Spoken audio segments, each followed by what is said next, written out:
Everyone, welcome back to my channel Sara beautiful life. दोस्तों, आप सभी का मेरे चैनल पे बहुत बहुत स्वागत है। आज मैं एक और नया टॉपिक लेके आई हूँ बेबी बॉय को लेके।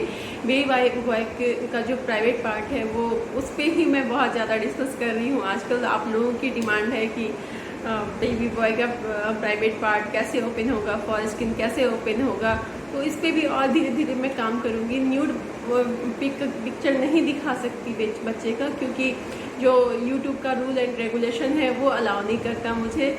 और एक बार तो मैंने डाल भी दिया था तो वो YouTube वाले ने हटा दिया।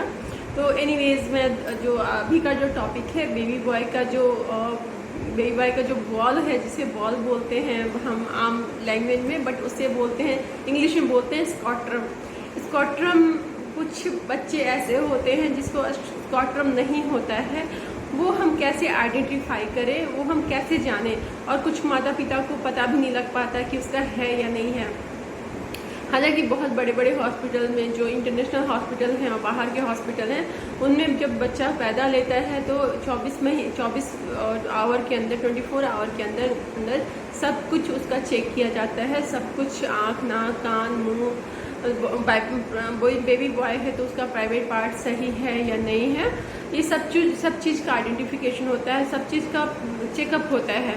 यदि कुछ नहीं है तो तुरंत गार्जियन को बताया जाता है, माता पिता को बताया जाता है कि बच्चे में ये दिक्कत है। लेकिन इंडिया में ये होता है कि कुछ बच्चे गाँव में पैदा होते हैं, कुछ घरों में पैदा होते हैं, कुछ जो होते हैं कुछ छोटे मोटे हॉस्पिटल में पैदा हो जाते हैं, जहाँ पे उन्हें नहीं बताया जाता कि आपके बच्चे में ये चीज़ कमी है, ये चीज़ नहीं कमी है। तो इसकी वजह से माता पिता को आगे जाके माता पिता को भी सफ़र करना पड़ता है, बच्चे को खुद भी सफ़र करना पड़ता है। तो जनरली जो स्कॉट्रम होता है वो कुछ बच्चों में नहीं पाया जाता है, वो क्योंकि जो ये स्कॉट्रम जो होता है वो उसके बारे में बताना चाहूँगी। वो जो होता है बच्चे का प्राइवेट पार्ट का जो पेनिस होता है उसके नीचे होता है, और उसका जो कलर होता है जनरली सारे नॉर्मल स्किन से वो डार्क में होता है, डार्कर, बहुत ज़्यादा डार्क होता है जब वो पैदा लेता है तो, और थोड़ा फुला हुआ होता है। बट जब आप देखें कि वो जो स्कॉट्रम है वो फुला हुआ नहीं है, एकदम सपाट है, चपटा सा है, तो आप डॉक्टर से ज़रूर दिखाएं, डॉक्टर से ज़रूर संपर्क करें इस चीज़ को लेके कि बच्चे का ये चीज़ ऐसा क्यों है। तो डॉक्टर पूरे अच्छे से चेकअप करेगा और वो बताएगा कि आपके बच्चे में किस चीज़ की स्कॉट्रम में टेस्टिस है कि नहीं है। जो बॉल होता है उसे टेस्टिस बोलते हैं। तो उस 2 टेस्टिज होते हैं एक स्कॉट्रम में, जो कि है या नहीं है वो डॉक्टर कंफर्म करेगा, और खुद भी आप देख के पता कर सकते हैं है या नहीं है, क्योंकि वो एकदम सपाट सा दिखेगा। 1 है तो 1 दिखेगा, 2 है तो 2 दिखेगा। तो इस चीज़ का आपको हमेशा ध्यान रखना चाहिए न्यूबॉर्न में।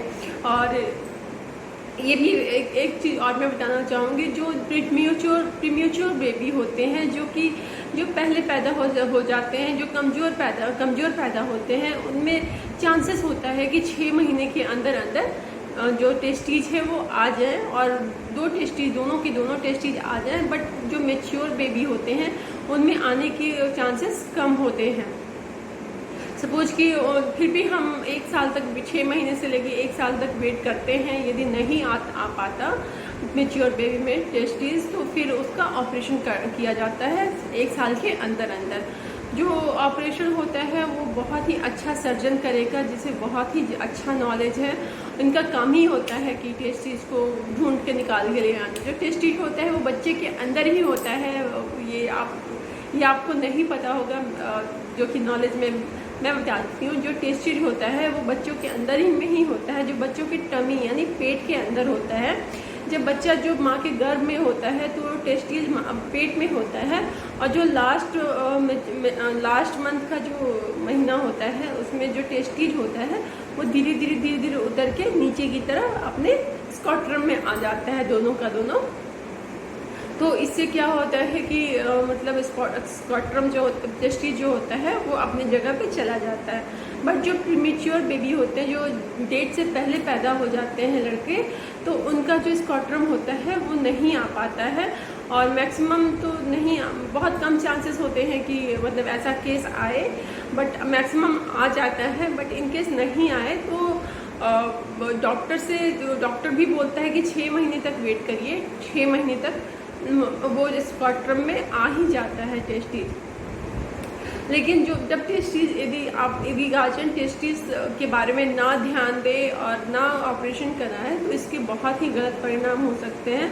जो टेस्टिस जो होते हैं अलग, उनका जो स्कॉट्रम जो होता है उसका टेम्परेचर जो होता है बॉडी के टेम्परेचर से थोड़ा कम, 2 डिग्री कम होता है। इसकी वजह से ही जो टेस्टिस में अंडा बनता है, अंडा उसमें स्टोर हो पाता है, नहीं तो वो यदि पेट में है तो पेट में नहीं बना पाता है अंडा, तो फिर उसके कारण वो दिक्कतें आनी स्टार्ट हो जाती है। दिक्कतें ये आती है कि वो नपुंसकता की तरफ जाता है, उसका जो आगे जाके रिप्रोडक्शन सिस्टम ख़त्म हो जाता है, वो स्पर्म नहीं बनेगा, बच्चा पैदा नहीं कर पाते, शादीशुदा ज़िंदगी खराब हो जाएगा, माता पिता ही परेशान हो जाएंगे। तो ये सारी चीज़ें आती हैं दिक्कत बाद में जाके। तो माता पिता को इस चीज़ों का ध्यान रखना चाहिए कि बच्चा का स्कॉट्रम में टेस्टिस है या नहीं है। दोनों टेस्टिस बहुत ज़्यादा ज़रूरी है, बहुत ज़्यादा ज़रूरी है इस चीज़ का ध्यान रखना। और घबराने का बिल्कुल बात नहीं है।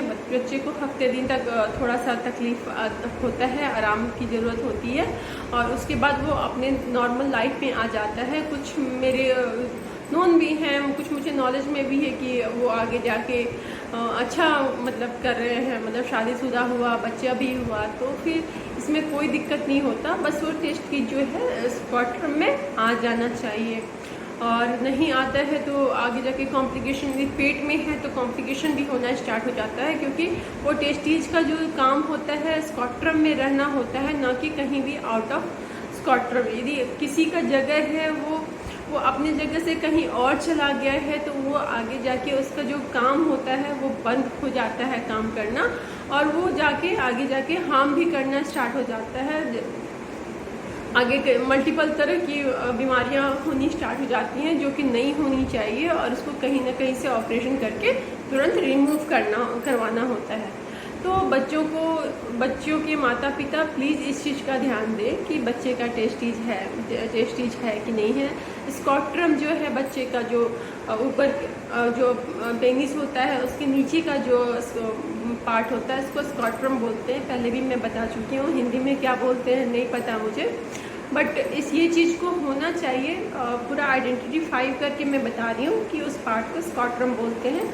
टेस्टिस है या नहीं है, टेस्टिस जो होता है वो दोनों बॉल होता है, टेस्टिस है या नहीं है उस चीज़ का ध्यान रखें। और ये इजीली ऑपरेशन के थ्रू, कोई भी मतलब इसका कोई और इलाज नहीं है, कोई और तरफ ना जाए, ना ही गांव के लोग जो होते हैं झाड़ फूक या फिर बहुत ही मतलब टेढ़ा प्रक्रिया अपनाते हैं, जो उस तरफ ना जाए। ये सारा कुछ डॉक्टर के हाथ में होता है सॉल्व करना, और इस साइंस हमारा इतना इम्प्रूव कर गया है कि एवरीथिंग इज पॉसिबल, सब कुछ पॉसिबल है। तो ये चीज़ डॉक्टर के हाथ में ही छोड़ दें, और जो भी डॉक्टर बेस्ट डॉक्टर है उसके पास कराएं, ना कि छोटे मोटे डॉक्टर के पास, स्पेशलिस्ट के पास। उनका काम यही है कि उनका काम यही है कि वो जो बच्चे का जो टेस्टिस है उनको उतार के नीचे स्कॉट्रम में डाल दें। तो इसमें घबराने वाली बिल्कुल नहीं बात है। माता पिता प्लीज़ आपसे यही बोलूँगी कि आप यदि नहीं है तो जल्द से जल्द डॉक्टर को दिखाएं, डॉक्टर सारा सॉल्यूशन करेगा। इसके आगे मैं और क्या बताऊं, क्योंकि मेरे बोलने से बस इतना ही नॉलेज मिलेगा कि स्कॉट्रम को अपनी जगह पे होना चाहिए, कहीं और नहीं, और डॉक्टर से कंसल्ट करें। बहुत बहुत धन्यवाद। यदि मेरा वीडियो अच्छा लगा होगा तो प्लीज़ लाइक एंड सब्सक्राइब जरूर करना। धन्यवाद।